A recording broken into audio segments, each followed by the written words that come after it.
Welcome, everybody. I'm Splat Stanley, and this is my family tree. Do you see the resemblance?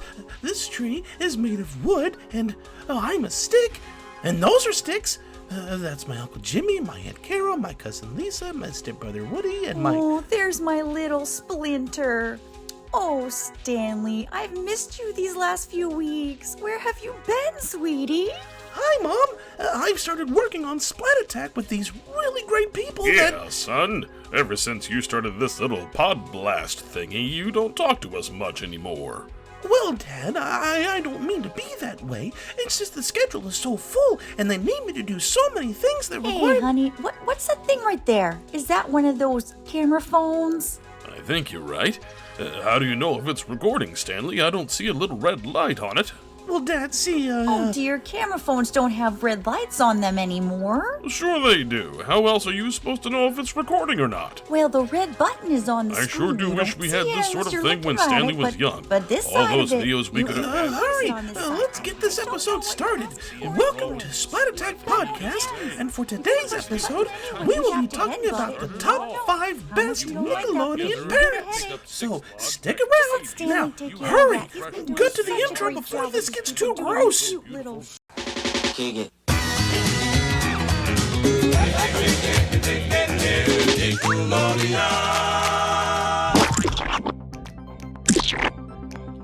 Welcome to Splat Attack, a 90s podcast honoring the slime-filled past.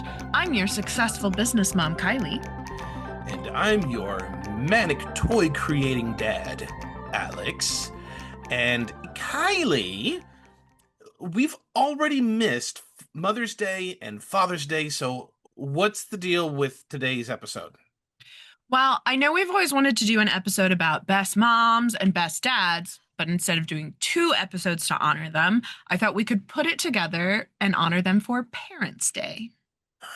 Yes, that completely makes sense. It's an excellent idea of yours, Kiley. It's no surprise to anyone that has watched the show that I love good father figures in pop culture, and Kiley and Kat over in the girls' room have talked about positive female role models as well. So we've wanted to do something like this for the last couple seasons, but we didn't want to do... It would take 2 episodes, one for just Mother's Day, one for just Father's Day. So I've got my opinions, Kylie's got her opinions, but we've got to have a third opinion. So, Kiley, do you have any suggestions? I'd like it to be somebody who also is a parent and also is a content creator. Do you have any ideas? Do not worry, I've got you. Joining us from Up All Night Podcast, we have friend of the podcast and all-around amazing guy, Courtland. Oh, hi, Courtland. Hi, you guys. How are you doing? Hey, buddy. Thank you for joining us. Well, thank you so much for having us. I mean, me. It's just me. No Brandon. It's just you. Hey, of course. you can be 2 people if you want to be. Oh, And special shout out to Brandon. Yeah. He's probably sleeping right now anyway. Probably is. Fine. such is the time difference. I'd love to have him on sometime, but I know it's going to be a case of I'm going to have to get up at the butt crack of dawn, and my wife does not like me doing that and recording. Well, obviously, we are talking about the best Nick parents for this episode. Again, I did want to find somebody that was also a parent. Obviously, I'm going to look at this from the perspective of a father, and I'm sure Courtland's got his perspectives too. Kiley is a pet mom, a fur mom, I guess you could say. I am a child-free pet mom who also deals in, I connect to good parental figures because I was very lucky to have 2 good parents. So it's lovely for me to see good parents represented in media.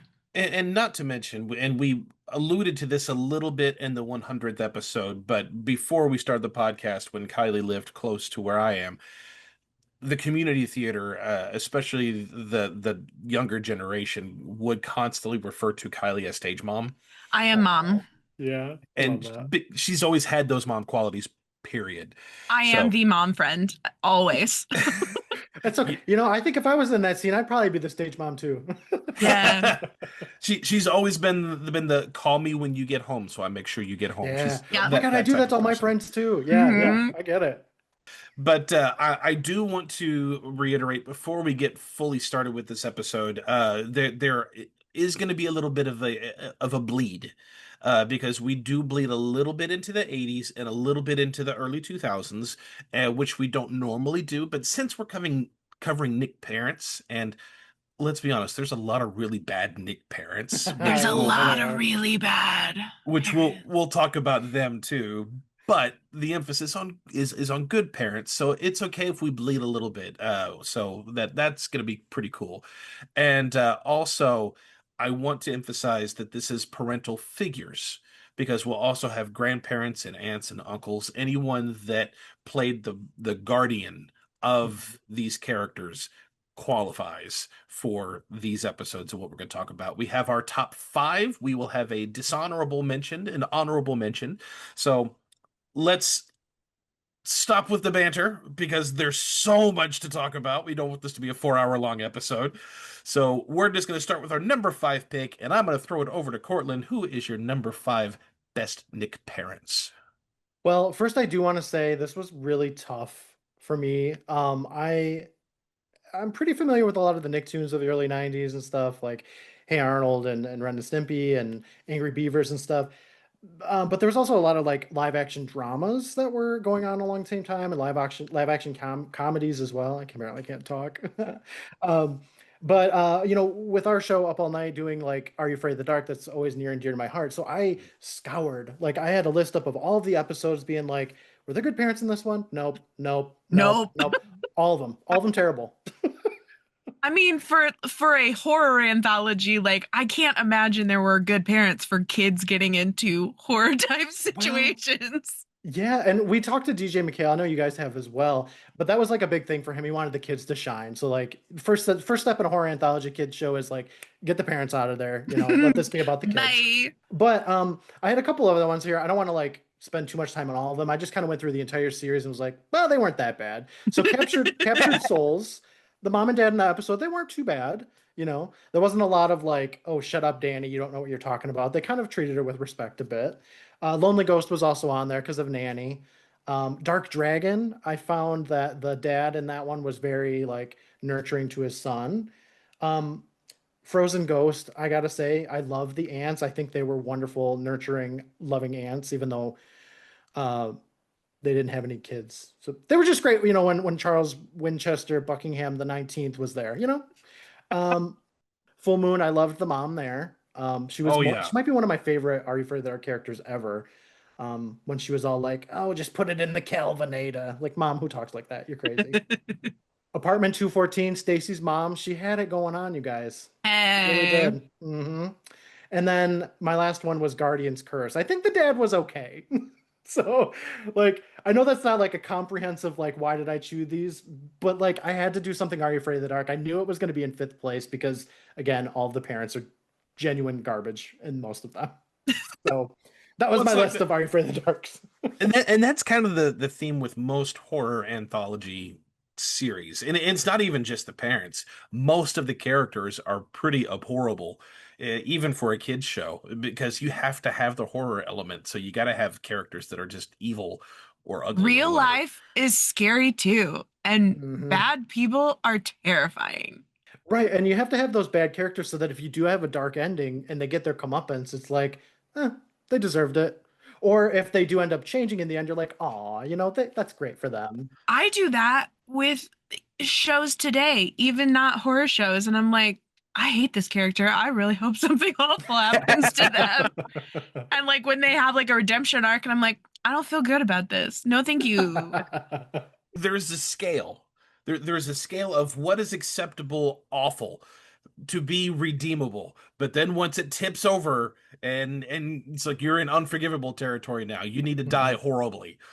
Right, and you only got about 20 minutes in these shows, so like they had to ramp that shit up. Oh, they had to ramp that up, You're fine. I have the worst mouth on this show. Yeah, and that's what we have a censor. That's what we have a censor for. And I like the Splat censor. Are You Afraid of the Dark? I love it. That's one of the things I'm going to love about this episode, is we're going to get to talk about so many Nick shows. Yeah. So I'm glad we got to mention Are You Afraid of the Dark, and I knew we would have at least one with Courtland in here. So Look, I'm I love happy Are that You Afraid of the Dark? I knew not to even touch it because I was like, Courtland's got that on lock. I had to. And like I said, I had the whole series up, and I was like, nope, nope, nope, nope. All the parents are garbage, especially in like. Well, I don't. Never mind. We'll talk about that later. But I love we have a smattering of Are You Afraid of the Dark. So, Kylie, who is your number 5? My number 5 pick is Mr. and Mrs. Turner from the Fairly Odd Parents. Courtland. Okay, look. Let me argue this. I strictly went Nicktoons because it is what I am the most familiar with memory-wise. My biggest complaint is that they didn't vet the babysitter well enough. But they were, whenever Timmy absolutely needed them, they were there. Like, and the whole point of that was, you know, his fairy godparents were kind of his like guardians for the most part, which honestly I probably should have put Cosmo and Wanda, but they were, in my opinion, they were more questionable because they did some weird stuff. But like they both liked each other. Like that was one of my big things when selecting, where not only were they good to the kids, they were both good to each other, because I think that is so important. But they both supported each other. His dad had an arch nemesis, which who are you if you don't have an arch nemesis? I feel like that's important. That's a very good source of guidance and inspiration. But also, when things went really bad, they were always there whenever he needed them. So it was kind of that idea of almost like a latchkey kid situation, almost like they gave him a babysitter and Vicky was horrendous, but like also, who of us didn't have a questionable babysitter at one point in time? Like, I am the questionable babysitter. Yeah. I'm a questionable father. Why don't Look. people trust me with their kids? I was a questionable babysitter of my sister. So, you know, it is what it is. But so they were my number 5 pick. I guess I can understand it with the way that you're kind of explaining it. When I thought of, because like we're gonna talk about some crappy ones too. Like Timmy's mom and dad were like on my list of like not great parents. Because like, but on the other side of it, like Timmy wouldn't have Cosmo and Wanda if his parents didn't neglect him a little bit. And also like I mean that came out at a time where like, you know, parents were always neglecting kids. It was the end of the 90s. I have no dog in this fight because I have not seen a single episode of Fairly Odd Parents, and I'm not gonna lie, I hope to keep that streak. I think you might enjoy it a little bit. Maybe someday when I'm about 82.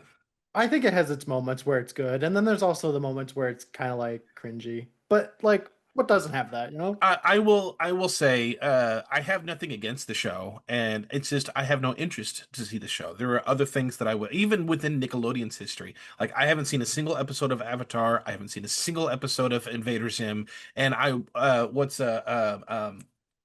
as told by Ginger, there's quite a few late 90s, especially early 2000s Nick shows that I just stopped. I never watched when I was a teenager, and I'd like to check them out.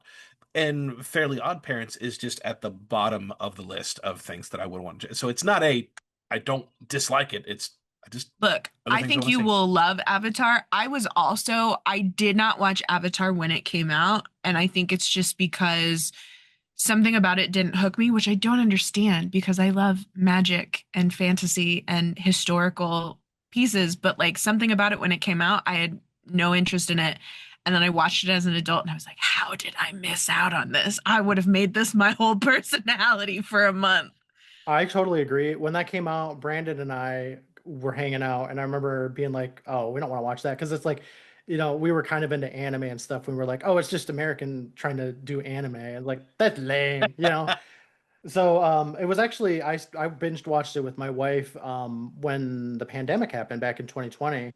We watched that, and then we watched Legend of Korra. Korra, yeah, that's what I did. Oh, good. And then there's gonna be another series soon too. I can't wait. I'm so excited. It's a good show, I promise.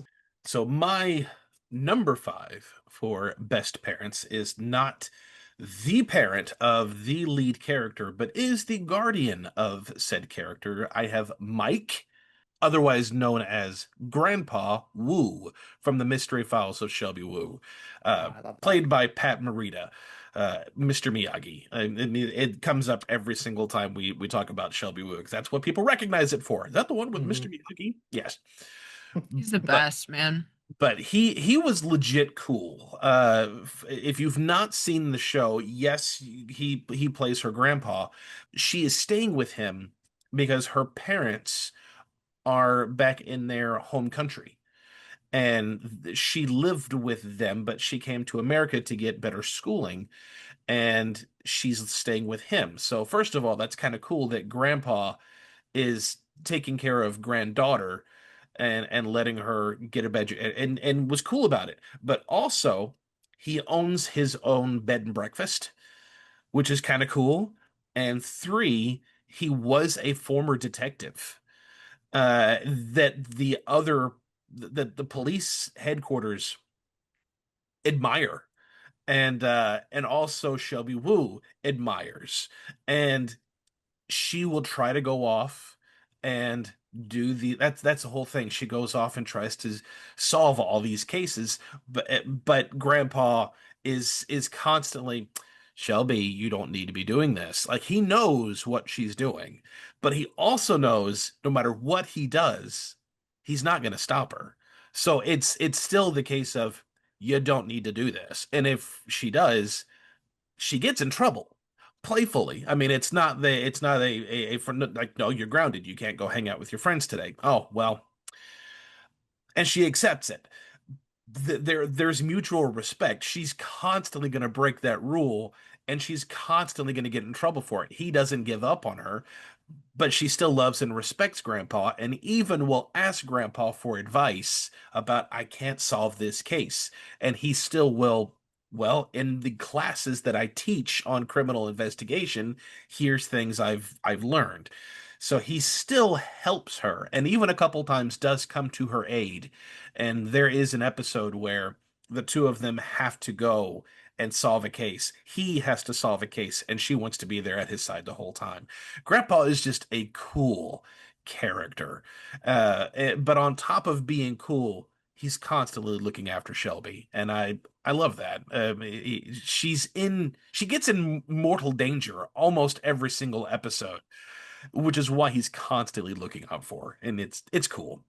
I will say, there was a lot of Nickelodeon shows that I feel like were just like gone too soon, like didn't get enough attention. I think Shelby Woo was one of those. I wish I would have watched more episodes of it. Like I know I did when they were on, but that was definitely one of those shows where like I don't know, it was in one part of my brain out the other very quickly or something. Yeah, Because like it wasn't a repeat watch for me, but I watched all of it, and every time I watched it, I loved it, but it wasn't one of those ones that I kept going back to. I'd like to go back and revisit it. I feel like it definitely deserves some attention. I will say this, and I'll say this for anybody who's listening, you cannot find it on stream, unfortunately. I think you can buy some episodes on Amazon, but even then it's only a few. I have the entire series. If you would like to see it, I can arrange it so that way you can see it. I'm not going to sell or buy or any of that stuff. We will simply trade episodes so that way I can. It needs to be made available so people can watch this. If Nickelodeon's not going to do it, then that's what we Nick fans are here for. See, this is the kind of show that needs to be on Paramount Plus. Yes, it You know, does. I don't know why it's not. 100%. But anyway, number 4 pick, Courtland, who do you got? Okay, so my number 4 pick is something that you guys kind of reintroduced me to not too long ago. It's Space Cases. Love this show. I binge watched the hell out of this show. What a great show this is. Man, I didn't care for it as a kid because I wasn't very much into sci-fi stuff. I'm not a huge fan of like space. I don't know why. Like it's fascinating, but Look, I'm the same way. I love Star Wars, but anything else space, I really don't care about. so my second one, Space Cases. In season 2, there's a moment towards the beginning of the season where the kids get to talk to like their parents and stuff. And I thought that was such a heartwarming thing to add to a show because I mean, Space Cases is about these kids that just like are gone one day and their parents are like, where the hell are my kids? And nobody knows. Like they're gone years away.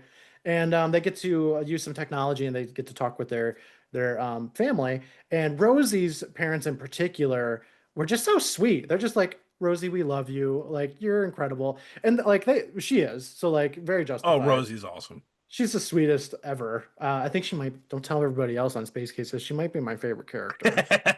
But like she's just so sweet. Don't you just want to hang out with her? She's so That's cool. so funny. Like your favorite character is the really nice and sweet one, and my favorite one is the complete opposite. I love Bova because he's just such a starky little punk. I I love love him. Bova too. It's really difficult to pick a favorite character because all those kids just shine in that show.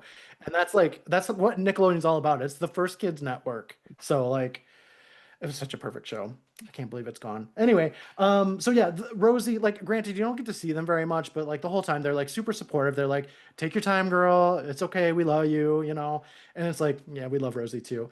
And but there's also Goddard and Davenport. Like they're kind of the parental figures there too.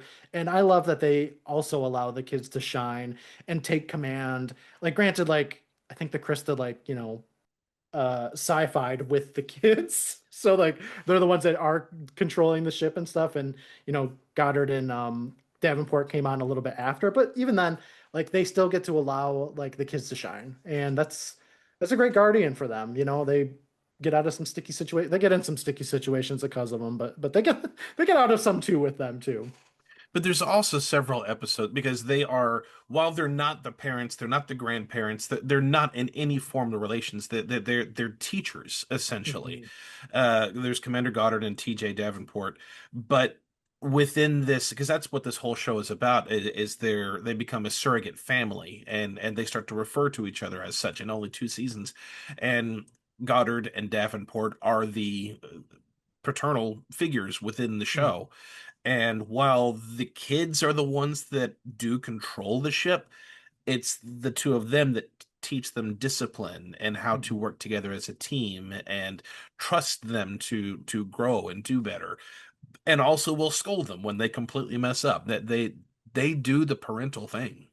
And you could kind of throw Thelma in there a little bit too, but not quite as much. She's almost like one of the kids. She's almost like the cool aunt. Yeah, yeah, she is. Kylie, what is your number four? I again went down the Nicktoon route. And I also doing this learned some first names of parents that blew my mind. But I decided to choose Doug's parents, Phil and Theta Funny, Theta. as I love my, that. yeah, right. I was like, her first name was Theta. How did I not remember that? Yeah, they again, it was two people who loved and supported each other. And they had two very stark opposite children and were able to take care of and nurture both of them because you had Doug, who was very sensitive and quiet and introspective and was, didn't like to be the center of attention.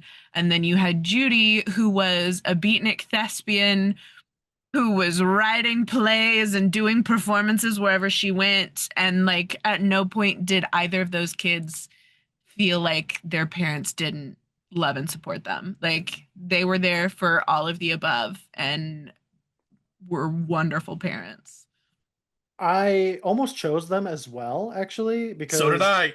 they're really like iconic like parents, especially given Doug was like one of the very first Nicktoons and stuff. It was a great example, especially if you compare it to Rugrats, which also started at the same time. Very, very different parenting styles. I mean, I guess they're babies versus like teenagers or whatever, but still, I only didn't because I'm not as familiar with Doug as some of the other Nicktoons and stuff. That's another show I probably have seen every single episode, but like I would need to rewatch them again. All I remember is there's a bomb in the lasagna, quite frankly. There's a bomb in the lasagna? A bomb in the lasagna? No, Kylie, I'm there with you. This was one of those. What you all don't know before the episode was I was actually going to both Kylie and Courtland asking what their picks were because I had mine, but I have a ton. So I wanted to make sure that we didn't really have any overlap. I stuck to the Nicktoons because I was like, I know Alex is gonna be a lot more knowledgeable in the more live action stuff. I was like, so if I stick to Nicktoons, I won't take any of Alex's main choices. And Phil and Theta were one of my picks. They my instant pick was these two. And again, if somebody else picks it, great, because that means I get to talk about it. But on top of that, I know a lot of people, and I said this in our Christmas episode, our Doug Christmas versus episode, that a lot of Nickelodeon fans see Disney Duck and go, "Ew, no, gross." But honestly, I've only seen a couple of episodes, and what I've seen is genuinely very good. It's a I continuation. loved both as a kid. Like, It's a continuation, and I really liked that. And you get to see Theta pregnant. That mhm. Oh takes yeah. course over a few episodes. A terrible choice for the baby name, but also they even talk about sex in the Disney version. Yes, they do.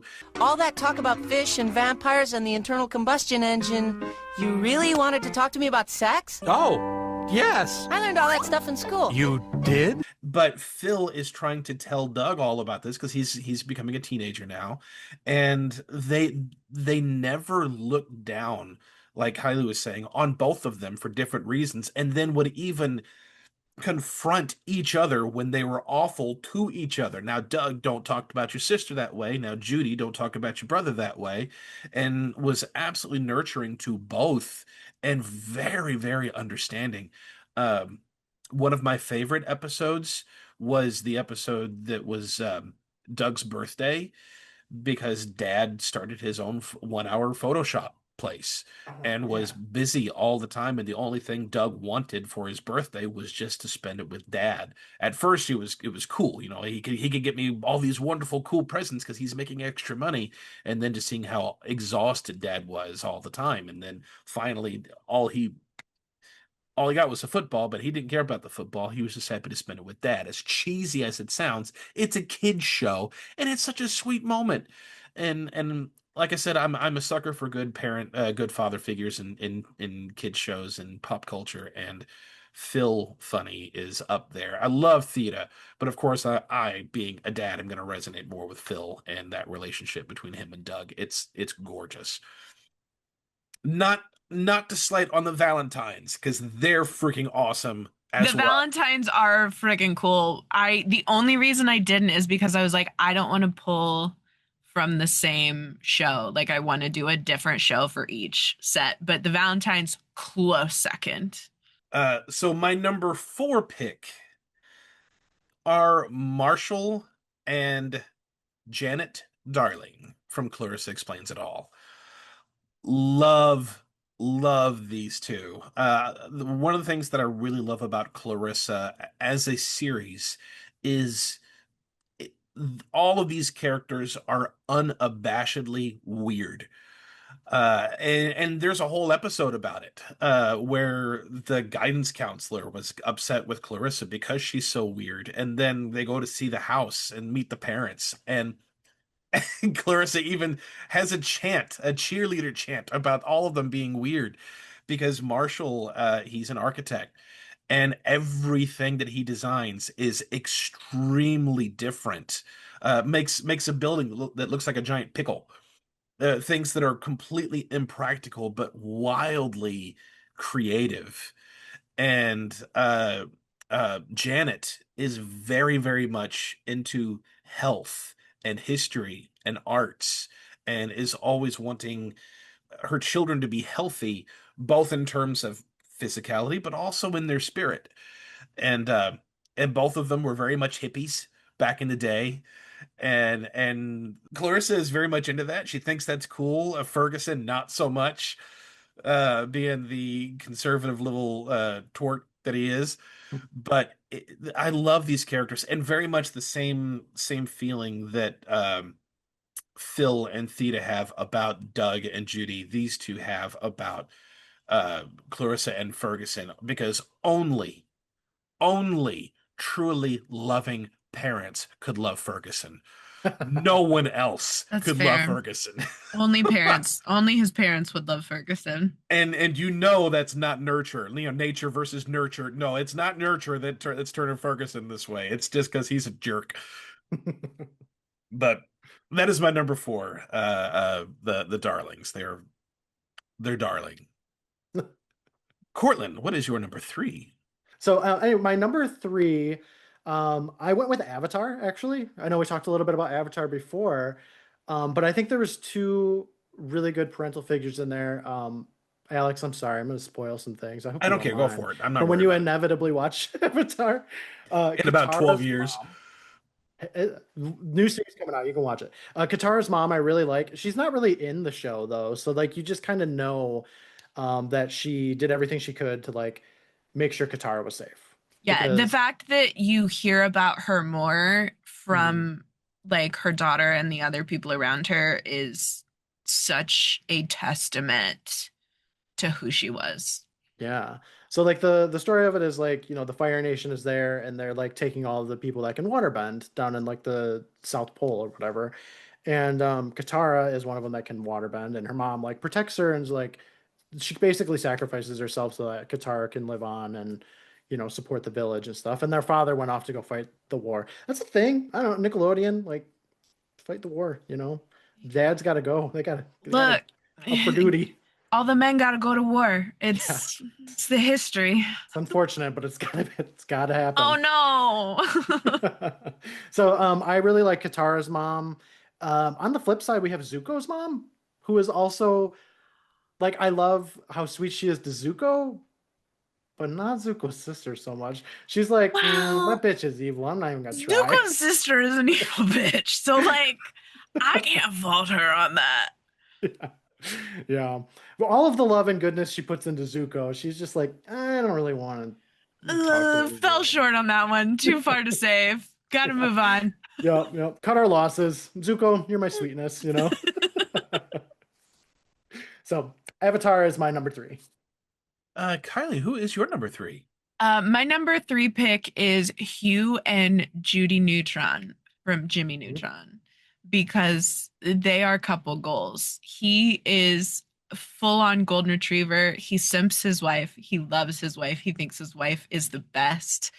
And she, even though you can tell there are times where she's like, this is too much. I can't deal with this. She still loves and supports her husband. And for the most part, I think they're really good parents to Jimmy. I mean, he got into a lot of crap that he wasn't supposed to get into. But at the same time, like anytime they thought something weird was going on, they're like, "Hey bud, what you doing?" Like maybe we don't do crazy things in the backyard. Maybe we don't make weird robots that can blow things up. Like let's be smart about our choices. But they still supported him because they knew he was a smart kid and yeah, all around I think they're great parents. I agree. I actually almost chose them myself, and then I switched it over to Avatar, which is funny because I didn't watch a lot of Jimmy Neutron growing up. I think I was a little like getting to the point of too old, and I think at that point around that time we like stopped having cable or something.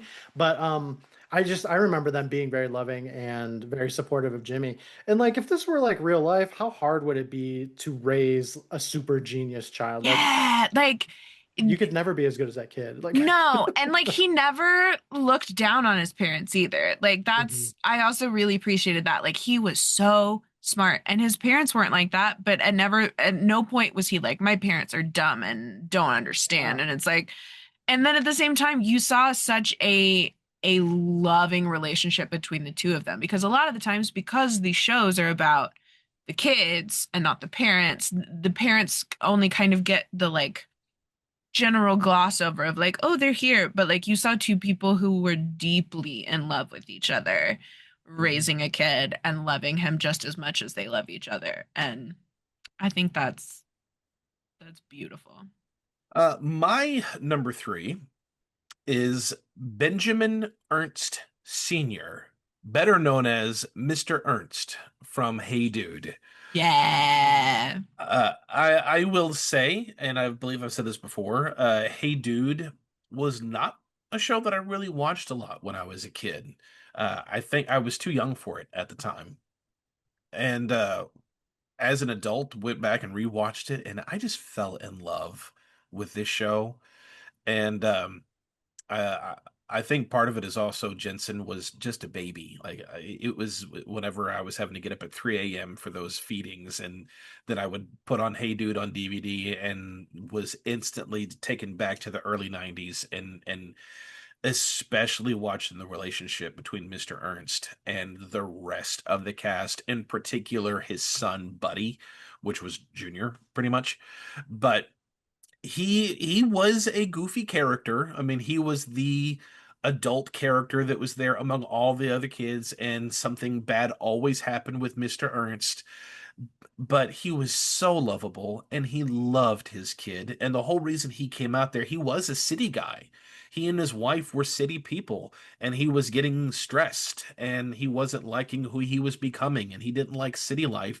So he took his son because his son wanted to be with dad, and they bought this dude ranch, and they went. Mom stayed in the city, and there's even an episode where mom comes back because Buddy was not getting what he thought he wanted and wants to go home. So mom comes over to pick him up. So special shout out to mom. Then whenever she saw that Buddy really didn't want to leave because he really wanted to stay with his dad. He was just mad that he didn't get what he wanted. And as much as mom and dad were fighting, they still would agree what was best for Buddy, and Buddy was old enough to decide what was best for Buddy. And I really liked that because he's a teenager and he should have a say with who he gets to stay with. And that's not really something you'd see a lot of in kids shows, especially in the 90s. But also, Mr. Ernst can kick some butt genuinely, because there was an episode where there were two robbers and he went into a room with both these robbers. I think it was one or two. I think it was just one, but he got the best of him. Mr. Ernst one-upped the genuine robber, and it was pretty cool. And in the whole episode, Buddy was like, "Man, I love all this spy stuff, like James Bond. This is so cool. I wish my dad was like this." And Dad proved to be even better. And all the characters there loved Mr. Ernst for all his little quirks, but they also respected him at the same time. Yes, they would play pranks on him, but they would also respect him as a person. And you don't really see a lot of father figures like that in Nickelodeon, where he would actually stand up and fight if he had to, would didn't talk bad about his wife to his kids or behind their backs or anything. It was, no, this is your mom. You need to respect her. I really appreciate that, especially when you have broken relationships like that. He's a cool, goofy dad, and I really, really love that. So, Hey Dude holds a special place in my heart. I need to go back and watch it again because, again, I don't remember a lot, but my mom loved watching Hey Dude with me as a kid. It was always one of her favorites. That one and Salute Your Shorts. So I have all the love for Mr. Ernst. He was a wonderful character. all righty, moving on to number two. Courtland, who do you got for number two? So there was a couple of parents that when you had talked about this, I was like, oh, I know exactly who I'm going to talk about. And it's my number one, and then it's my number twos. So I was the same way. I had my number one and my number two, and I was like, okay, I gotta go think about some more. Yeah. Number 3, 4, and 5 took me a minute, but number 1 and 2 were easy. And number 2 for me, there was a little show in the 90s that I loved, and unfortunately, it was one of those series in Nickelodeon that only got one season, which is absolutely criminal. It's Roger and Jennifer Parker from My Brother and Me. I thought they were fantastic parents. Very just like I love My Brother and Me because it's one of those shows that just like transcends like racial It was boundaries. such a good show. Yeah, that was one of the main things I loved about Nickelodeon is that they weren't afraid to be diverse. Not only like there's so many diverse episodes of Are You Afraid of the Dark? Like it's just like one of the main things that they did, and it gave like all of these kids of different families like an option of being like, hey, that's just like my family, you know, and that was awesome. And I found that within My Brother and Me, regardless of like racial, you know, obviously I'm the whitest man alive, so like, you know, but like just they were so sweet and wonderful. I actually went back and watched an episode of Are You Afraid? Well, I always do that, but I went back and watched an episode of My Brother and Me just so I can kind of remember it because that was a show that like I've seen every episode. There's only 13 of them. I've seen them like dozens of times. They're on repeat all the time, which was great. And I don't know. I just always really, really wanted Roger's gumbo. I don't know. And I don't even like spicy things. Like But I was in for it. Yeah, they were just so sweet. There was an episode that I watched where like the mom Jennifer was like helping Melanie do like car repairs. And she was just like right there, like letting the kids kind of take charge and be like, okay, and what step is next? Just like loving, nurturing parents. And you know, all three of their kids are very different. You have Dee Dee, which is kind of like a he's kind of an annoying baby, I'm gonna be honest, a little most of the time. You got Elfie, who is very like independent and like strong, and then you have Melanie, who's you know the annoying older sister who does her own thing too. But like they're all just very supportive of their family, and it was like a wonderful thing to see, not only in the 90s like that, but like again, you get to see a different perspective of different kind of family, and there's kids out there that see that and they're like, this is just like me, and I love that. Wish it would have had more than one season. It's a crime that they didn't. You were talking earlier about Jimmy Neutron's parents and how they loved each other. You could see how Roger and Jennifer really loved each other because Mm-hmm. there was one episode where all the kids were gone and they had the house to themselves and they were snuggling on the couch and they were like, "Oh, Oh, hey," I like remember that. they were alluding to, "Hey, do you want to go upstairs to the bedroom?" As much as they could within a kids show. And then the kids walked in and they went, "Well, there goes that." It was like, oh my gosh, you are preaching to the choir. There's so much truth to that. But Yeah. in the tropes that they would play with Roger was he would always share stories.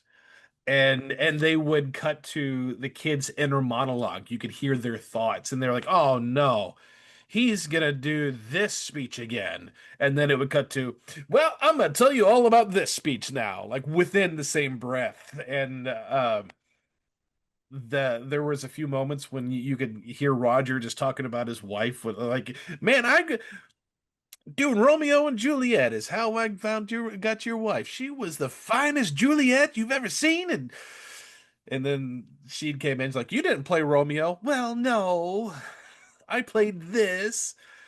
And the one in particular that really uh I thought was really well done was the one where Dee Dee got a haircut. Yeah, cool Dr. Money. Yeah, I got Dr. My had those. It was supposed to be dollar symbols, but it looked awful. And then the only way to really save it was to shave it all, unfortunately. And Roger didn't want to do that, but it was that or this abomination where he knew this is not going to end well.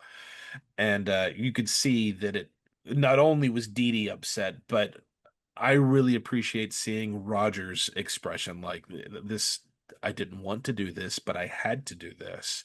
And then Dee Dee turned around and said, "I hate you," to his dad and ran off. And he wasn't scolded.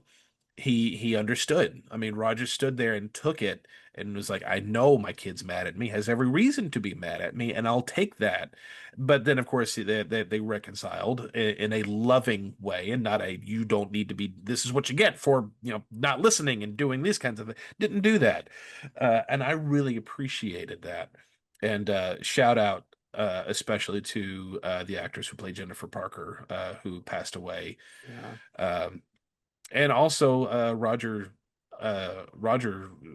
his son passed away, so both of those families in life have experienced great tragedy, but they played great characters, great parents. And like you, Courtland, I really wish that they would have done more seasons.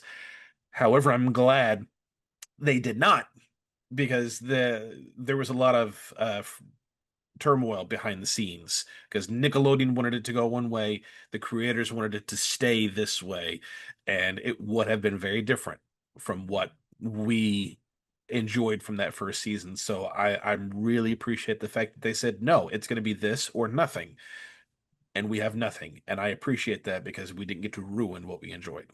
Yeah. No, it's the same thing with Space Cases because we got to see Nickelodeon kind of do what they wanted to do with that a little bit, and then it was like, nope, yeah. So yeah, you're right. You're right. I looked it up on Wikipedia. I saw that there was some turmoil with a potential second season. So Mm. you're right. I mean, if everything were like wonderful and stuff, like we'd have more Space Cases and we'd have more Shelby Woo and more My Brother and Me. Kylie, who is your number two? All right, my number two pick, Courtland, hear me out, is Charlotte and Drew Pickles. Oh my goodness. I Okay. know. Okay, hear me out. Okay. Again, a man who loves his wife, Mhm. a man who does not feel inferior to his wife, who is the major breadwinner of the family. Like, obviously, he's an accountant, he's a successful accountant, but she wore the pants in the family. She called the shots. She was very busy.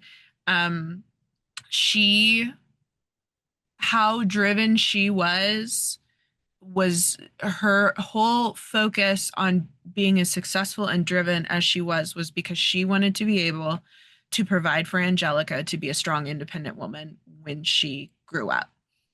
Drew, Drew, honestly, to me is the more questionable one of the two. Drew loved his wife. He never felt inferior to his wife. He loved his daughter. His temper would get the better of him, but as someone with a temper, I do understand he would yell. That was the main thing I could say about Drew was Mhm. he was usually the disciplinarian, um, and he would scold her, which rightfully so. Angelica was a little terror, but um, my only complaint, and I think it's most people's complaint, was sometimes he would just yell. But as we all know, as especially as adults, big feelings happen, and sometimes you do not react to them in the way you should in that situation. I'm also a yeller. Um, but the thing is Angelica loved her parents, and I love the fact that she idolized her mom. Like how so many of the times, you saw the trope of the overworked parent who's never there, and the kid was just like resentful and was like, oh, I don't understand why they don't spend time with me. Angelica idolized her mom. Her mom was constantly on the phone with her assistant Jonathan. Like, she was a CEO, she was constantly doing this thing, and she saw that and she was like, I want to be just like my mom when I grow up. And for women and girls at that time, like, that was the very essence of girl power, of like, I can be anything men can be and watch me do it better. So that is why Charlotte and Drew Pickles hold a special place in my heart. I love that. Okay, I can see what you're talking about for sure. They raised a horrible, spoiled little terror, but they also never failed to discipline her when they caught her in it. It was most of the time they were just all the Rugrat parents were distracted. Like, they were all distracted for one reason or another. But when they caught her in the wrong, it was always absolutely not. We do not do that. Yeah, I see what you're talking about. It's funny because like when you came up to me and were like, "Hey, do you want to do this parents episode?" I was like, Rugrats parents are like the worst. So Look, I also love Phil and Lil's parents. I do Like, too. they are. That was my second pick for Rugrat parents, because, like, don't get me wrong, I love Stu and Dee Dee. I love them so much, but all that relationship was complicated.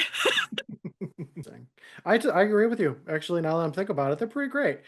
My favorite probably of the Rugrats as well, because I mean, I'm sure we'll talk about them again, but like they're just very.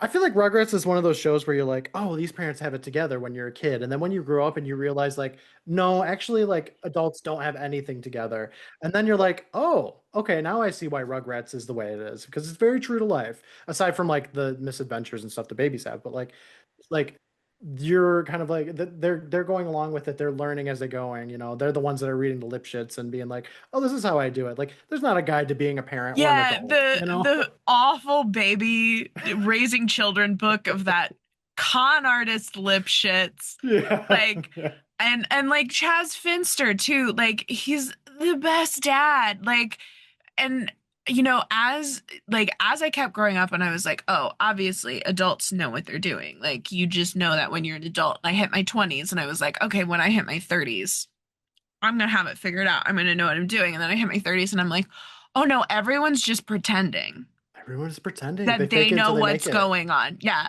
It is a fake it till you make it situation. Like, there are times I turned 36 this year, and there are times when I'm in a situation I'm like, I need an adult. And I'm like, oh, Me too. I'm the adult. Okay, we're just gonna figure it out.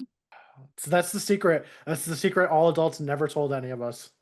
Well, my number two I absolutely adore these parents. It is Don and Joyce Wrigley from Pete and Pete. Love these two. Now, Kylie has gone on to say that she didn't get into the show when she was younger. It wasn't for me. I don't know why. It was about two redheaded brothers in the Midwest. I don't know why I didn't, but I couldn't get into it, and I don't hate it. I'm just like, not for me, thanks. I do want to do a stream sometime where we watch an episode with her now to see what her opinion is now. Mhm. But I absolutely love Don and Joyce. The whole thing about Pete and Pete is you have these two brothers who, to the audience's perspective, seem like you're, I guess, what you would say normal characters, but everyone else is extreme, surreal, odd characters. Even their parents, although they seem a bit more subdued than some of the other characters, but Don is he loves his lawn. He talks to the lawn. He has a trophy that is a bowling ball that his dad has passed down that he's trying to get. And he loves fireworks. He loves his wife. But he also is not afraid to discipline his kids. He got tired of Pete burping all the time, especially at the dinner table. So he built a room specifically for him to burp in. He disciplined his son because little Pete, he very much has always been a stick it to the man sort of character, and grounded him from the 4th of July. He wasn't allowed to go see the fireworks, but then to Don, it was no, I've got to have my kid. I can't not celebrate the 4th of July without my kid, which as a parent, like, oh my gosh, that hits me right where I live. There's certain things I just can't do without my family, no matter what they may have done that's upset me. I've got to have my kids for these things. Uh, Little Pete was there was a short where he was wondering if it's possible to swim this channel, the English Channel, and so Don does it just to be the hero for his kid. And I think that's really awesome. And Joyce has, again, dad, mom. Joyce is very, very different. Of course, she's known for having the metal plate in her head. And she could do all kinds of cool things with it, including picking up radio signals. But she would volunteer in the community. She worked in like an emergency center, and she would want to help people, and Big Pete was helping her. And because mom was doing this cool thing and he wanted to be there to be part of it, especially because there was one day that everyone would go crazy because there would be a phone call that would take place in a phone booth, and she knew this is going to be the day that it's going to drive the whole city nuts, the whole town nuts. And Big Pete was helping mom keep everyone from going insane. And if somebody was going through something, she would send Big Pete to go take care of this person, and they did. The night crawlers, there was an episode where little Pete and all his friends would refuse to go to bed and try to stay up all night long, and as an act of rebellion against mom, for bedtime and curfew. And she would inevitably, lovingly, no, I love you. Are you done? Yeah, I'm done. All right, let's go inside and go to bed. And she loved those boys, and they would both listen to their boys. And if an idea seemed crazy, but they couldn't think of any other reason to, not go through with this, then they would. Like the Christmas episode. Let's have Christmas every day, not just on Christmas. They're like, okay, let's do it. And they did, and they kept going with it. And there were a couple of times when they would be, you know what, no, this is a bit too extreme. And then they would go right back to, no, we're going to side with our kids. I love that. As surreal as the show is, I love those parents. I love that family. It's a solid, surreal, crazy, extreme family. They're freaking awesome. Yeah, me too. That's another one of those shows where I know I've seen a lot of the episodes, but it's just like gone from my mind. But while you're talking about it, like the Nightcrawlers episode, I think that scared me when I was a kid because like anytime the kids would fall asleep, like Big Pete would like talk about them as if they were dead. Yeah, they treated it like they were dying. Yeah. I think it scared me when I was a kid. But there's a lot of really good episodes. That's another one that I mean, it has a great theme song, so that's like very nostalgic for me, and I'm sure most people. So I'd love to rewatch Pete and Pete as well. Something that just it's amazing to me how our preferences change because when we were kids, timeout was just terrible. You know, it's the most awful thing on the planet. And now as an adult, it's like, no, I need a timeout to get away from all of this. It's way too much. So that being said, we're going to take a little bit of a timeout for ourselves now. So as we do so, check out what we've got coming up. Don't skip. No running in the house. Look at me. Listen to me. Look at me when I'm talking to you. Stick around. We'll be right back. Add a little tree sap to this wood barrel barbecue and... Oh! Little Stanley didn't tell me you all would be here too. I'm Twiggy Lee, Splat Stanley's Grammy. I'm sure he's around here somewhere. Let me see if I can find him. Why don't you all stick around for these messages while I try and find him and finish this barbecue? Oh, Stanley! Thank you all for tuning into this episode of Splat Attack. If you're enjoying this episode, please hit the like button, subscribe to our YouTube channel, make sure to hit that notification bell. If you are listening on a podcast app, please leave us a review. These simple actions on your part help us to stay syndicated with other viewers. So I do Up All Night, a horror anthology podcast. It's me and my best buddy Brandon. So we talk about horror anthology shows. We've had pretty much everybody from Splat Attack on so far, except for Jordy. It's a fun time. We did Tales from the Crypt together. We just moved into our next show, The Haunting Hour. So we've done Are You Afraid of the Dark, all of Goosebumps, all of Tales from the Crypt, including the movies of everything, and the new seasons. We're doing The Haunting Hour now. This one's from like 2010 or so it's a little newer. It's kind of like the next step up of Are You Afraid of the Dark? There's some pretty dark stuff in this show. So anyway, all that to say, yeah, check out our podcast. It's a good time, I promise. If you like talking old school Nickelodeon and 90s pop culture, join our Patreon. Go to patreon.com/splatattack to gain access to exclusive bonus minisodes every Friday, behind the scenes footage, slime streams twice a month, the opportunity to submit questions to our celebrity guests, and even get to pick the content for future episode. Head over to patreon.com/splatattack.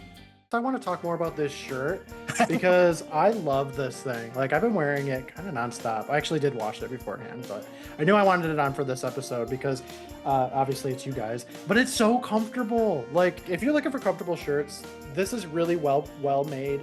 It feels good. Like, it's way better, not to dunk on my own podcast and merch store stuff, but like, it's way better than my merch store. I'm going to talk with you about getting on on Bonfire.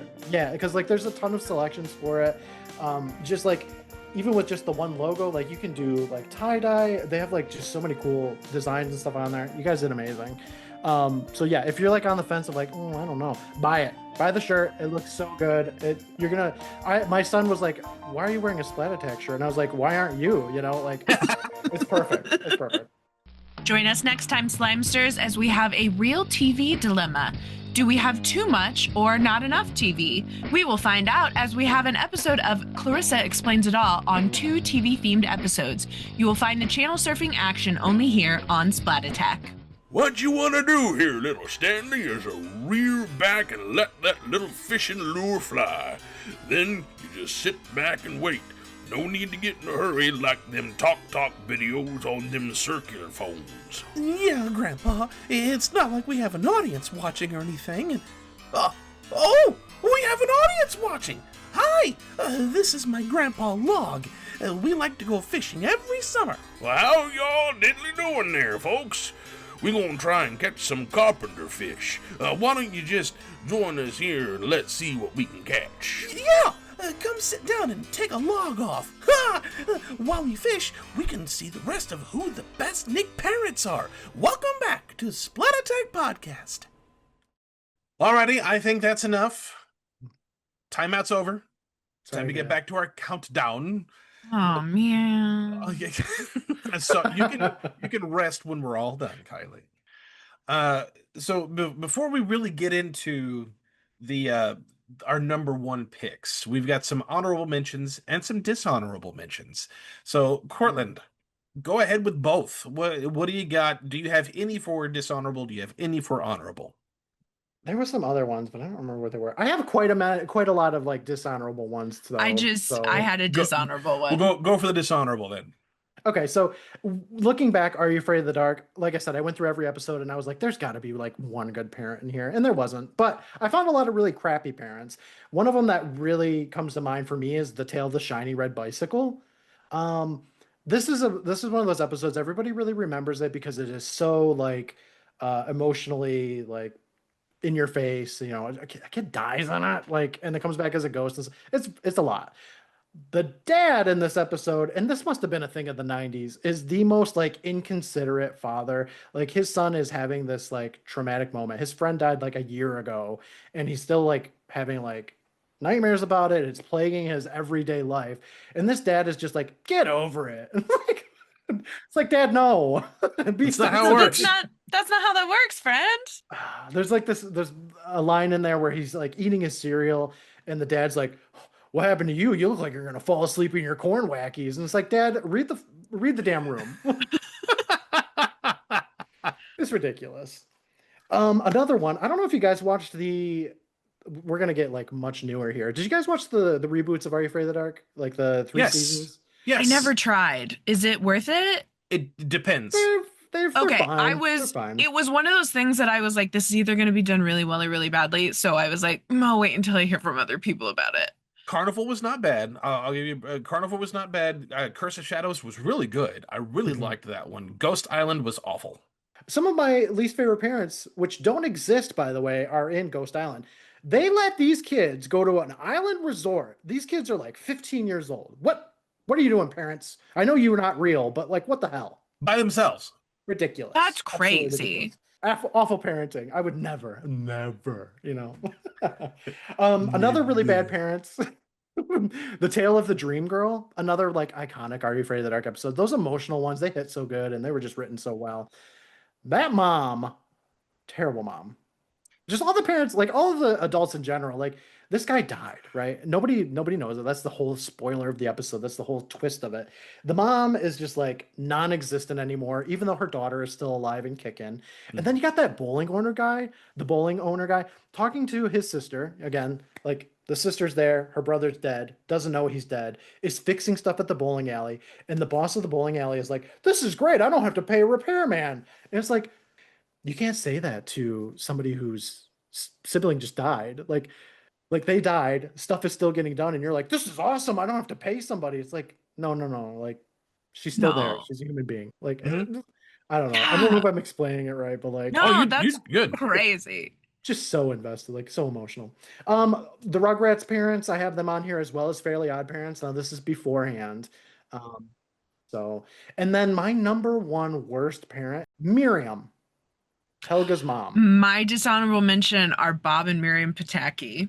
Hey Arnold, that is some heavily hitting emotional episodes, especially when it's dealing with Helga. Like, Yeah, damn. my dishonorable mention is Bob and Miriam Pataki because it is heavily implied that Miriam is an alcoholic. Not even a fun one. Yeah. No, like she's a sad alcoholic, Yeah. and Bob Bob emotionally is abusive to Helga.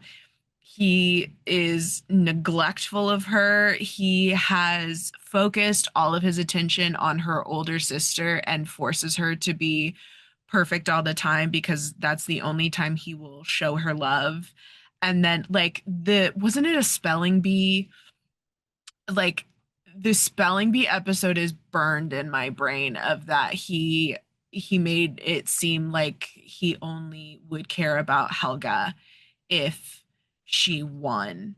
To wrap up the dishonorable mentions, because I've got quite a few honorable mentions. The ones you guys picked are wonderful examples of terrible parents. I will stick with all of the parents on Rugrats. I love the characters, fantastic characters, but dude, watch your kids. Watch your kids. That Yeah, but being if they said, watch their kids, we wouldn't have a yeah, show. I know we wouldn't have a show. But that also being said, that same is said for the Thornberrys. Yes.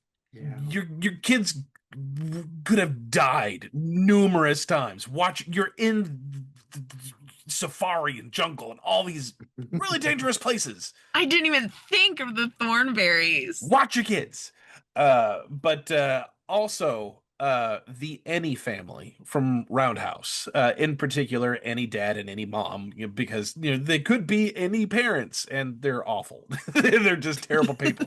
They're funny, terrible people. But also the last dishonorable mention I have is Lance and Valerie Prevert, which are the parent figures on You Can't Do That on Television. And they're meant to be awful because the idea was if a kid is going through something bad at home and they watch TV, then they would see these kids with these terrible parents with the idea of, oh, my life sucks. Not nearly as bad as that, though. So they were meant, I mean, not to say that all these weren't meant to be awful, but those especially were, let's make these as vile as possible. But honorable mentions, Roger and Cheryl Rockmore from Kenan and Kel. Yeah, I almost put those Yeah. They're like so many others that we've mentioned. They're just great people and great parents. A bit on the Nick Jr. side, Mother Bear and Father Bear. Yes. I watched this TikTok recently that was Mother Bear roasting Little Bear, being like, "You fat little bear." Because it's adorable. The whole show is adorable, and the parents, it's hard not to just get swept up in the whole show and how adorable it is. George and Barbara Mack from The Secret World of Alex Mack. Yeah. They're both really awesome parents. Some really deep cut stuff. General Damon, and yes, this is the name, Miss Jackson from the Tomorrow People. Because General Damon, he's at first kind of at odds with the Tomorrow People, but then his son is one of them, and then completely changes sides because now his son is one of these people, and now he's going to devote his job or his son, and he chooses his son, and it stays that way for the rest of the series, and that's pretty freaking awesome. Even to the point where at one point that his son is trying to do this dangerous thing, but he can handle himself. He's proven to handle himself, so dad helps him by giving him the things that he needs, and that's pretty freaking cool to me. You're trusting your son with this kind of thing. And Miss Jackson does the stereotypical parental worry thing. Oh, you've got these powers. What are you doing? How does all this work? And she freaks out for her daughter's safety, but then learns the same thing, to trust her daughter, and her daughter is trying to do the right thing. I have these powers that I need to use them to help people, and trust the team to look after each other. And it's like, yes, what you're doing is dangerous. I will worry, but I will trust you. And that's a really rare thing to find, because usually, like Alex Mack, the parents have no clue. In the Tomorrow People, the parents know, but they support their kids, and that's a really rare trait. And the last honorable mention I have is Walter's dad from Welcome Freshman, who is seen as a single dad, and he's a bigger guy, he's dirty, he's gross, he's always changing jobs, and he's seen as the guy you don't want to be, but he loves Walter, and no matter how gross he is, he's always there to support his kid, and is never embarrassed or humiliated or frustrated at all with his kid, even though he is the kid that frustrates everybody else. It's kind of sweet. But moving on to our number one picks, Courtland, who is your number one? So my number one pick is from a Nicktoon that I remember watching a little bit of it. I didn't watch it all. I know that it's kind of a complete story. It's not It's like one of the drama Nicktoons Mhm. that were kind of rare, you know. I don't know if it was animated by the same people that did Rocket Power and It was. was it? Okay. It's very it's very ugly show. The art style in it's like pretty fugly. But I did have one of like my favorite, my top mom actually, a single mother. It's Lois from As Told by Ginger, Lois Foutley. I don't know. There's something about her, and like I said, I didn't watch a ton of the shows, but every time I did, and I saw like Lois's connection with Ginger and how much she cared about Ginger and Carl, it's just such a heartwarming relationship that she has with her kids, and I just think she is the best mom. She's a single mom. She's a nurse. Nursing's hard. Like I went to nursing school for a bit, and it's very difficult. I'm not a nurse. It's a hard thing. So just like I have all the props and all the respect in the world for like such a great crafted character, just like always there for Ginger, giving her like I don't know if it's every episode or not, but there's always like these really wonderful life lessons that she bestows, and it's just a great relationship. I think now, granted, like I said, characters are kind of hideous in this show, but like I can see why people really liked it. And it's funny too because I believe one of the most hated characters in all of like television is in this show, which is Macy, right? No, Dodie, Dodie. Dodie Bishop. Yeah. I love that just searched it and it was like, is Dodie Bishop a really bad friend? Dodie Bishop, the worst friend. Yeah, she's one of the worst characters ever made. Terrible friend. And then you have the other one, Macy. Macy's a sweetie. But but yeah, it's a really great show. Like it's another one that I wish I had time to just like watch all of them because I think there's a lot of great stuff in it. It's the creators for it, the story runners for it, like clearly they cared. They cared about kids, and this is another show where you can look at it and be like, it's just like my family. Yeah, it was a very much like a coming of age story, and I think that's why I connected with it so much. Yeah, I absolutely love that show. It's also one of the first like other than like Chucky's dad that I can really like I fully remember of like single parent. Mhm. Like it's one of those that always sticks out in my head and I'm like, "Oh yeah, I forgot her mom is a single mom doing double duty." Mhm. And it's so good. Kylie, tell us about your number one. So, I am almost embarrassed to admit this. Again, like I mentioned earlier, learning people's full names. I did not know that that was their last name. And I always thought it was just a joke nickname Hmm. that Arnold had because he was a little short dude. So my number one pick are Arnold's grandparents, Phil and Gertrude Shortman. I didn't know that either. Right? Wow. I thought it was just his nickname. I thought Shortman was his nickname. And I was like, oh, because he's so tiny. No, that's their last name. That's so cool. I like that. Hey Arnold holds a really, really special place in my heart. And I don't think I realized it as a kid, but going back and kind of looking at it from an adult view, it taught me so many things that I wouldn't have experienced in my everyday life.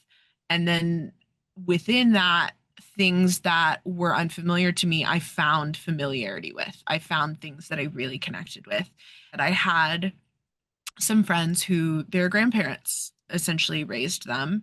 And so it was such a lovely thing to be like, oh, that's like Arnold's grandparents. And, they were quirky and kooky and crazy. And there was never, things were never too serious, which I think was really important. But when things needed to be serious, they were there and they were supportive and they were loving and kind. They always encouraged him to have big dreams and to do things that made him happy. I mean, heck, that kid's room alone. Like, I'm so sorry. Arnold's room was the coolest room that any kid could have. He had the weird, like, Murphy couch and he always had the, like, smooth jazz music going. It's almost like they had an open door policy in their building. Everyone knew each other in the building. They were all supportive and kind to their neighbors. And, they instilled in him, if somebody needed help, they were like, hey, can you run over to so-and-so's and, give them this food we made them, or can you help them do this thing? Like it was very much a family dynamic. It was a community dynamic. They never turned their nose up at anyone unless they were mean. And even then they were like, there's definitely a reason that this is happening. But we don't want to behave like that. Like they were the coolest grandparents and are without question. When Alex first talked about this episode, I was like, well, I know my number one pick immediately. But yeah, they're hands down my favorite parental figures in Nickelodeon. And a shout out, an honorable mention to Arnold's parents also, because there's a whole side story as to where his parents have been this whole time. I mean, that's where the Jungle movie came from, and they're pretty flippin' awesome. Yeah. My number one is probably not something that most people would really think about, because we're journeying into Nick Jr. territory once again. Because my number one is Ron and Natalie Days from Gullah Gullah Island. That's such a good pick. For a number of reasons, one of which, because they are actual husband and wife. They are doing the show together. They are playing parents in the show, and their children are in the show. You can't get any more wholesome than that. And yes, it's Gullah Gullah Island. It is it's a cute show. I did not like it when I was a kid. Oh, I loved it. But again, I was that age where, kids, like small kid stuff was annoying to me. I don't want to watch this. I want to watch Ren and Stimpy. But watching it as it's super adorable. It's so good. It's so cute. It's so informative. I mean, it's like a family. If you took Mr. Rogers' Neighborhood and put it in a whole different culture, hosted by a family, that's what this is. And that was it. It was family, because again, it was Ron and Natalie Days, and they treated the audience as the same way they treated their kids. So you felt like, I'm an adult and I felt like one of their kids watching the show. And it's so cute. They're so welcoming. They're so inviting. The two hosts shared love for one another as they do in life, and they would share support with their kids. That of course they would give good lessons to go along with all the episodes. As annoying, I will stand by it, as annoying as Binya Binya is with that voice, Binya. He stole the cookies from the cookie jar, you guys. Oh gosh. I still have strong feelings about Binya Binya, but I also have very positive, strong feelings about Ron and Natalie Days and what wonderful parental figures they are, which is why they are in my number one. Ah, that's such a good choice. It really is. Yeah, I'm mad I didn't think of it. Well, that is going to be it, Slimesters, for our countdown of top 5 best Nick parents. But we had far more than just 15 to talk about, so it was a really fun discussion. I had a good time with it, but we're not done yet, because we also have our segment for the episode. So, Splat Stanley, give the wheel a spin. What do we got? Alrighty, time to spin the wheel and see what we're gonna play. This game, that game, what kind of game is it gonna be? This or that is the segment that we're doing. This or that, this or that, time to play this or that. You all heard the stick. We are going to be doing this or that. I don't know if we've ever done this or that with you, Courtland. I don't know if we've done that one before. I don't think we have. This is all new to me. New territory. All right. Well, this is one of my favorites. It's very simple. I will give 2 choices. All of these are very much things that we would experience as parents.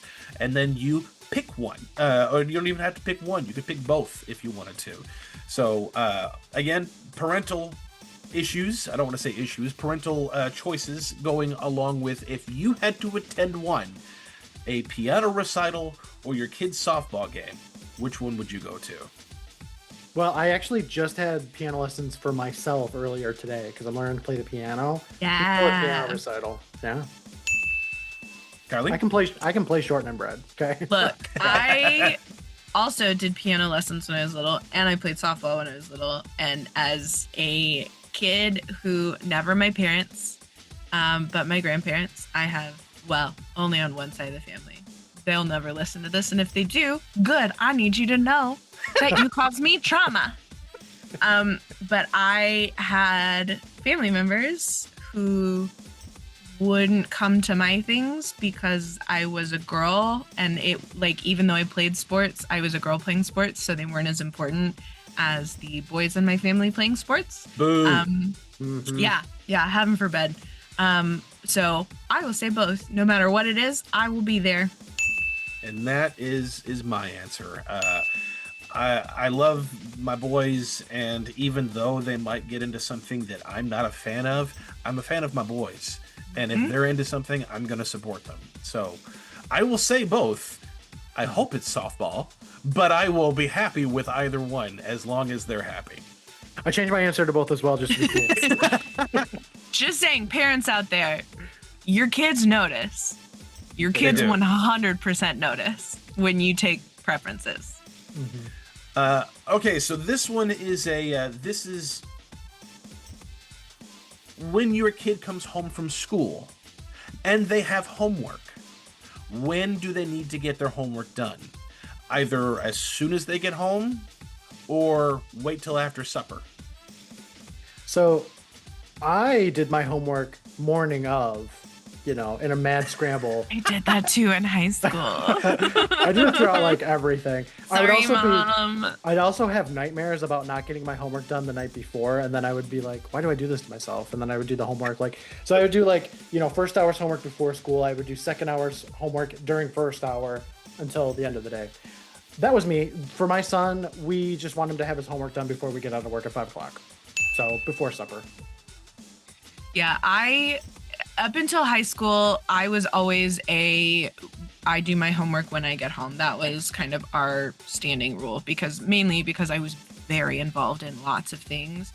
So supper wasn't always we sit down and eat a meal. It was we grab something on the way to practice or a rehearsal or a dance class. But when I got older, now I will say, Mom, don't get mad. My mom is an avid listener.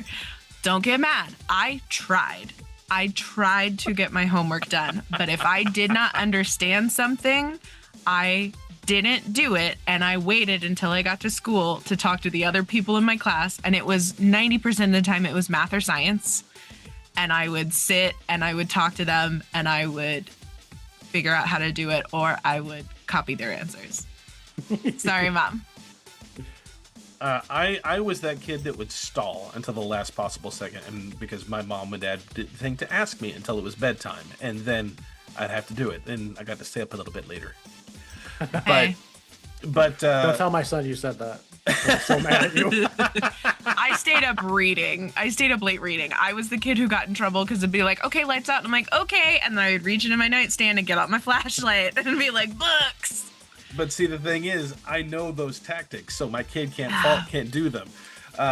But for our home, it's very much get the homework done before supper.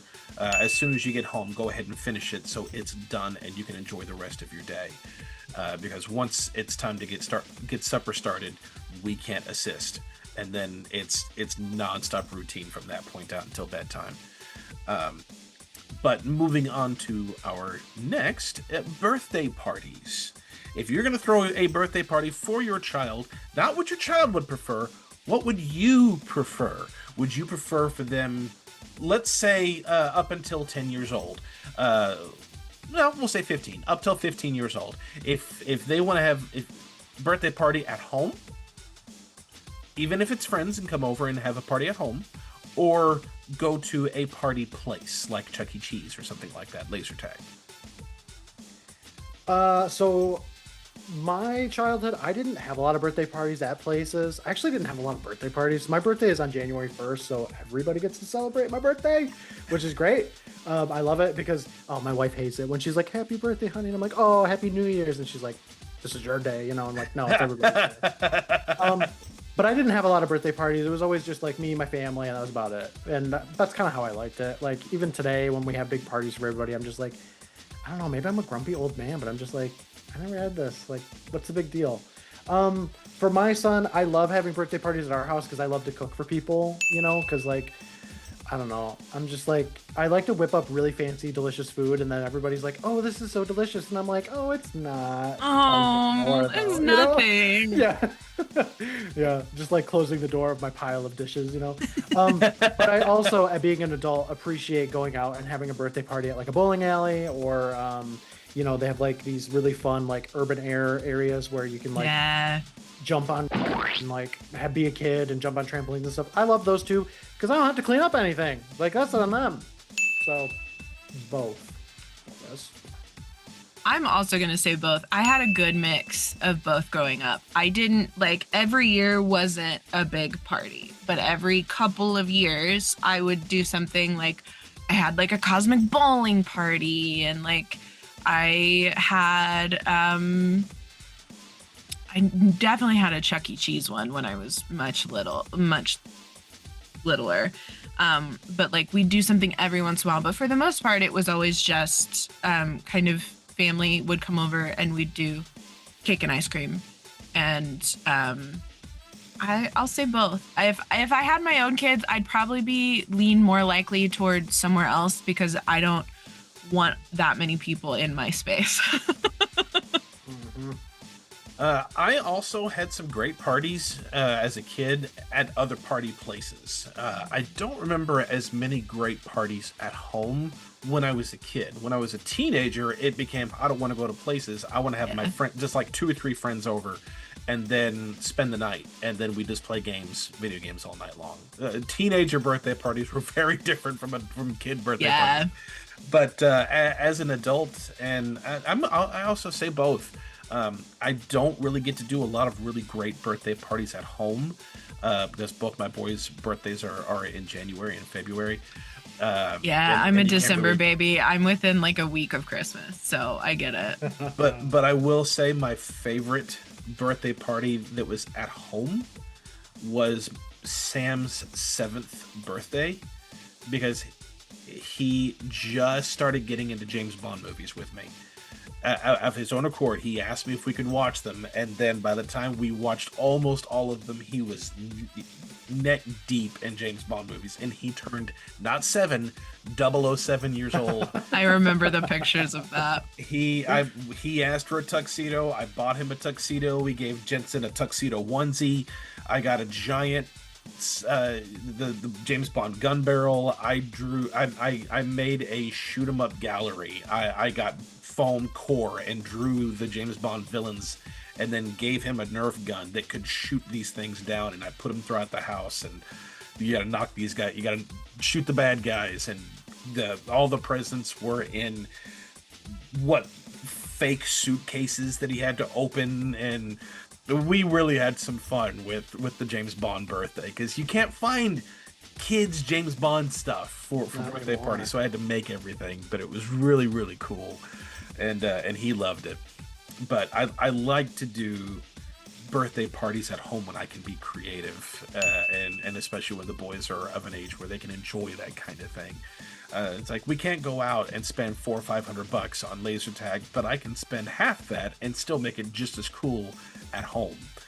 And not the we can have this at home. No, we try to make it really fun. But that sounds awesome. I wish you were my dad. 2 more. So this next one is it's a bit more. I have very strong opinions on this one. This one is kind of in the boat of I love you, but in front of the parent, in front of the kids, in front of their friends. So do you, while their friends are around, playfully embarrass them in front of their friends? You know, I love you, son. I love you, daughter. Or do you play it cool and give them their space?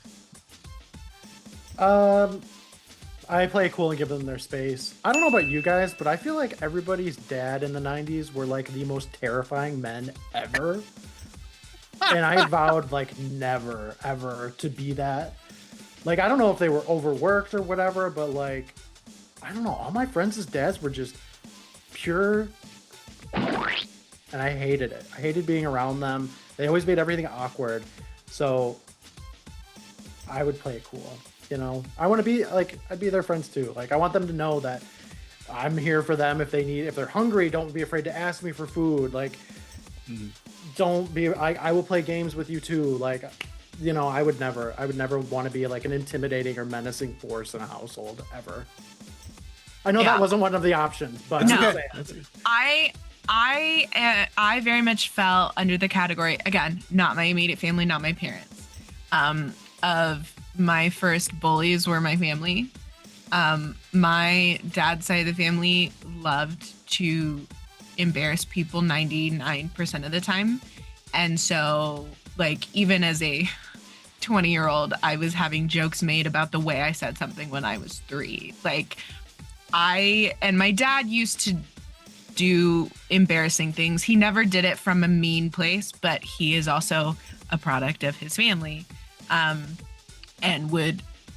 don't know how many times I'm like, Dad, we're in public. Like, so I am always on the side of play it cool and give it space. Like, my mom was always, when she dropped me off, if I was in the car or whatever, she'd be like, love you. And I'm like, love you. And then I'd go. Like, as long as it was like us, it was fine. But like, if it was like, as I was walking away, like a very loud yelled something, like immediate shutdown for me as a human being. I don't like being embarrassed. I get secondhand embarrassment for other people really bad too.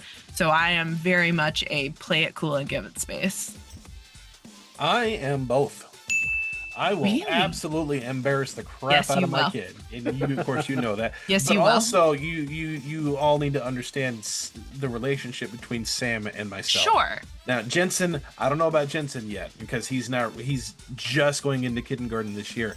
Sam, that boy can dish just as much as he can take. And he is very much his father. And it's very, very difficult to embarrass him, because he will just play right along and play with it if it makes somebody laugh, which he gets that very much from his father. He wanted me to go with him to the winter dance, which I thought, why do you want your dad to go to your school dance? And he said, well, because Mom went last year. And then the year before that, it was Grandma. And this is my last year. I want you there. So, okay. And I full planned to just keep if his friends showed up, which is what happened the last couple of years when Mom and Grandma would say something, then give him his space, let him play. But then he kept coming to me and saying, come do things with us, come talk with us. Okay. And then I also noticed that all the other dads that were there were far removed from their kids, and they were playing on the phones. The moms that were there were playing, the dads weren't. So I said, okay, fine. I was running with the kids playing tag. I'm not kidding, the fifth graders were asking me how to play Duck, Duck, Goose. So we were doing a faux Duck, Duck, Goose in nice clothes on the gym floor, and then it got to the point where the friends didn't want me to leave. They were having so much fun playing with me, and I was embarrassing Sam. Like, he would start dancing the cha-cha slide, but really, really badly. And I was like, what is that? Or do you have to go to the bathroom? And the kids were cracking it. So was Sam. And if it ever got to a point where Sam was not laughing and he was no longer having fun, then no, I'll apologize and then we'll move on. But no, and by the time it was all done, the kids, they were going to go get their picture taken. And they said, you come take a picture with us. Didn't ask their parents who were there to take a picture. They wanted me to take a picture with them. And as I was telling Megan this after the dance was over, Sam said, yeah, of course, because you're the best. Which, how can you not get all the warm, fuzzy feelings over something like that? So I will absolutely embarrass the crap out of my kids, but they also know it's from a place of love, and it's because it's funny. And then I will always clarify after. It's and you respect a boundary. Like, that's the most important part. I think especially when we were growing up, boundaries were not acknowledged nor respected in so many situations. But like you embarrass me all the time, but it's never to a point where I'm angry. Like you understand where the boundaries are, and you can call me out, and I'll play along to an extent, or I'll just be like, Alex, shut up and go away. No, I'll laugh and say, okay. Yeah. And then Okay, bye. peace. Last one. Dealing with phones. Do you give your kid or potential kid their own phone, or wait till they get a job and pay for it themselves? Well, talking about me, I had to wait until I got a job and I had to pay for it myself. I had a nice, sweet flip phone. It was a Razor. Hey, I never got one. I'm so jealous. It rocked. So my son, he does have his own phone. However, he does not have internet on it. Like, we do not have service on there. He can use it here while he's connected to the Wi-Fi to, watch YouTube or play cell phone games like Balloons or something, tower defense games. I don't want to wait until he has a job, because in this day and age, when he's going off to like middle school and high school and stuff, I want to be able to connect with him in case he needs it. There's a lot of scary stuff that can happen these days, and I am a helicopter parent. So yeah, he doesn't have one yet, but he probably will have one when he goes into 6th grade, which is like another year and a half. So Kylie? And then he can pay for it himself when he gets his damn stupid job. I'm gonna say give the kid their own phone with a caveat. Like, I didn't get my own phone until I went into high school, and it was a pay-as-you-go phone. So like, I didn't have a real phone until like maybe after college, but it was the thing that I was so involved in so many things that especially when I had high school, I had marching band, I had sports, I had theater, I had so many things, and it was a way for me to get a hold of my parents when I needed it. So I would say give the kid their own phone, but they don't need a fully functioning working phone until they get older. If they want something fancier, let them help pay for it. I don't think you have to pay for it completely yourself, because phones are so expensive, but like at a point when they're older and they can at least contribute in some way to have it. Yeah, when my boys were born, I would die on the hill of, when you can afford it, you can have your own. Because again, that was me, and our budget was always so tight. But now Sam is into theater, and he's wanting to go out with his hang out with his friends, his cousin who just lives down the block. And there's a lot more time when he's not at home. Now, yes, his the parents have phones, his friends, his cousins have phones, and I'm really happy the fact that he has to be in person to communicate and hang out, which I think is cool, and I love that, because you technology is great, but you also miss so much when you're in person. You get to hang out and do things. I will always side with that. But also, Courtland, like you were saying, there's so many things that could happen now. And with my son getting into theater and being away from home a lot more, I would rather have a more direct way to contact me if something should happen, or if rehearsals are done early, or anything like, can I go hang out with friends, blah blah blah.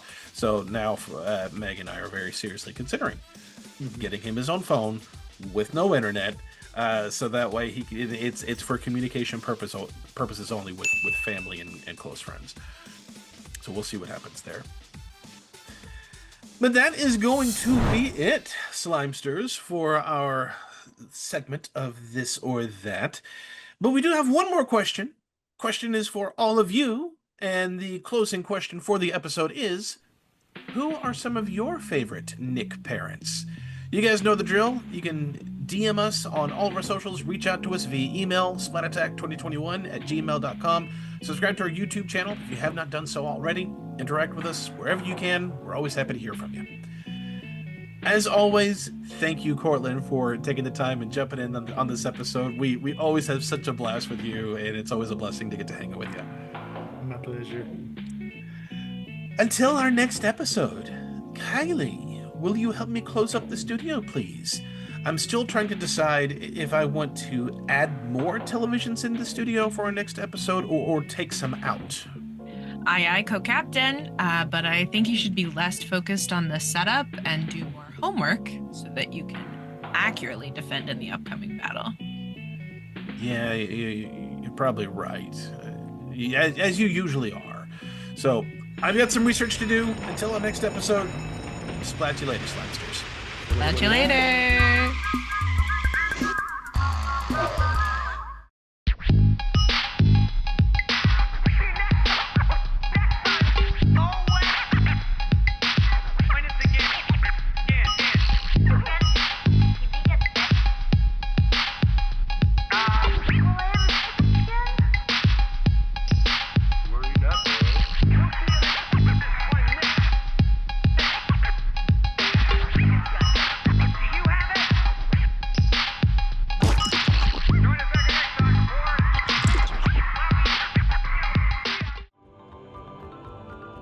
This episode was recorded at Splat Attack Studios, in virtual home studios, though none in Florida.